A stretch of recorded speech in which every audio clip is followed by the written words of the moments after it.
नमस्कार, आदाब, सत श्री अकाल। आप देख रहे हैं स्पीकिंग ट्री और मैं हूं आपके साथ इला गोस्वामी। देखिए, आज ना बहुत इंटरेस्टिंग टॉपिक में लेकर आई हूं जो आप सभी के जहन में ये सवाल आता होगा कि यार ये कर्मा का थ्योरी क्या है, ये कर्म कैसे काम करते हैं, कर्म चलते कैसे। लोग कहते रहते हैं कि भाई अच्छे कर्म करो।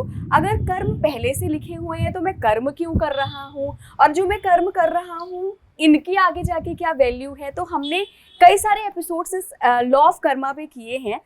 वो हमने जाना था सनातनी पक्ष से। आज हम जानेंगे कि जैन धर्म में लॉ ऑफ कर्मा क्या है, जैन अध्यात्म में, जैन दर्शन में लॉ ऑफ कर्मा क्या है। उसके लिए मेरे साथ बहुत खास मेहमान जुड़ रहे हैं। आचार्य लोकेश मुनि जी का बहुत बहुत स्वागत है। आचार्य जी, आपसे हमारी जनता कनेक्ट विद अंतःकरण में पहले ही रूबरू हो चुकी है। तो गुरु जी, जैन अध्यात्म में या जैन दर्शन में, जैन धर्म में लॉ ऑफ कर्मा क्या है। जैसा कि मैंने बताया, लोगों के दिमाग में एक सवाल रहता है कि अगर सब कुछ पहले से नियति तय है तो मैं कर्म क्यों कर रहा हूँ भाई। अभी मैं जो कर रही हूँ, अगर ये पहले से तय है कि मुझे आपसे मिलना था, मेरे को आपसे ये सवाल करना था, तो कर्म की क्या वैल्यू रह जाती है फिर। देखिए, जैन दर्शन में कर्मवाद पर सर्वांगीण चिंतन हुआ है और बल्कि वैज्ञानिक दृष्टि से चिंतन हुआ है।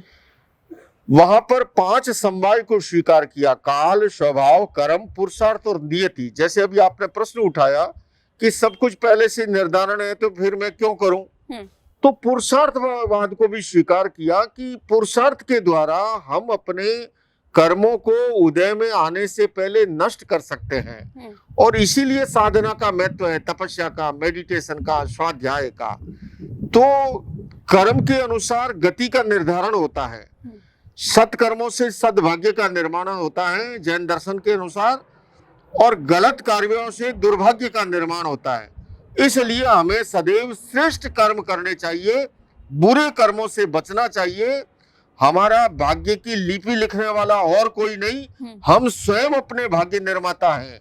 हमारे अच्छे कर्मों से सद्भाग्य का निर्माण होता है और गलत कार्यों से दुर्भाग्य का निर्माण होता है। मैं स्वयं अपना भाग्य निर्माता हूँ। बट व्हाट अबाउट देम, जो लोग बुरे काम कर रहे हैं। मतलब ऐसा तो है नहीं, आपने गुरुजी अंतःकरण में भी बताया था कि यूएस में सबसे बड़ी समस्या ये है कि वहाँ पे गन शॉट बहुत होते हैं। किसी की जिंदगी लेना आजकल बहुत आसान हो गया है, बहुत सारे बुरे कर्म लोग कर रहे हैं। तो क्या उनको ये समझ नहीं आता या उनको कर्मों का फल मिलता ही नहीं है, इस वजह से वो करे जा रहे हैं? नहीं, देखिए, एक तो इला जी मैं ये कहना चाहूंगा कि कर्मवाद को बहुत गहराई से समझने की जरूरत है। हम हर चीज केवल कर्म पे जो लाद देते हैं ना, अलग अलग चीज का रोल है। जैसे मैं बताऊं, मैं जिस बाड़मेर जिले में जन्मा हूं, जैसे हमारे यहाँ पर कश्मीर में सेव होती है, मेरे यहाँ बेर भी नहीं होता है। ये जलवायु का असर है।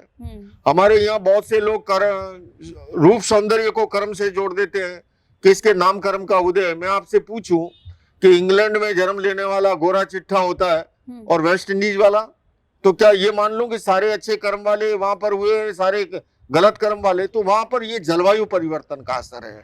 तो हमें इसको साइंटिफिक ढंग से समझने की जरूरत है। काल का, स्वभाव का, कर्म का, पुरुषार्थ का, नियति का, सबका अपना अपना रोल है।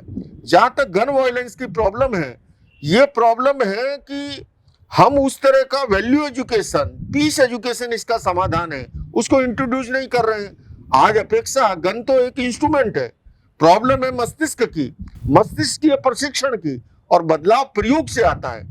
तो वहां पर हमें इसको संतुलित ढंग से समझना चाहिए कि किस जगह पर किस चीज की जरूरत है। हर चीज को केवल कर्म पे लादना, ये तो निठल्लावाद को जन्म देगा, ये जो है आक्रमण्यता को जन्म लेगा। तो पुरुषार्थ का भी अपना महत्व है, भाग्य अपनी जगह, कर्म अपनी जगह है। कर्म और नियति कैसे साथ साथ चलते हैं? देखिए, नियति है यूनिवर्सल लॉ। जैन दर्शन में जिसको निकाचित कर्म कहा गया, वो एक छोटा सा भाग होता है जिसको भोगना ही होता है। कंडाण कम्मान नथि मोक्षो, किंतु अधिकांश हमारे कर्म है वो दलित कर्म है, जिसको हम अपनी साधना के द्वारा, तपस्या के द्वारा उदय में आने से पहले नष्ट कर सकते हैं। भोगने की जरूरत नहीं है, इसीलिए साधना का महत्व है। इसीलिए मैं सन्यासी बना हूं, मेडिटेशन करता हूं, तपस्या करता हूं, स्वाध्याय करता हूं। अगर नहीं हो तो फिर इसकी जरूरत ही क्या है। तो इसलिए पुरुषार्थ का महत्व है। कर्म सारे जो हैं वो निकाचित नहीं है, अधिकांश कर्म दलित है, जिसको हम अपनी स्वाध्याय के द्वारा, साधना के द्वारा, तपस्या के द्वारा उदय में आने से पहले, भोगने से पहले खत्म कर सकते हैं। फिर ये आपकी नियति थी या आपके कर्म थे? नियति भी एक सच्चाई है। नियति है यूनिवर्सल लॉ, वो एक छोटा सा भाग है जिसे भोगना ही होता है। बाकी अधिकांश जो है वो नियति नहीं है, वो दलित कर्म है। जी, बहुत बहुत धन्यवाद धन्यवाद। चर्चा में जी। शामिल होने के लिए। जी।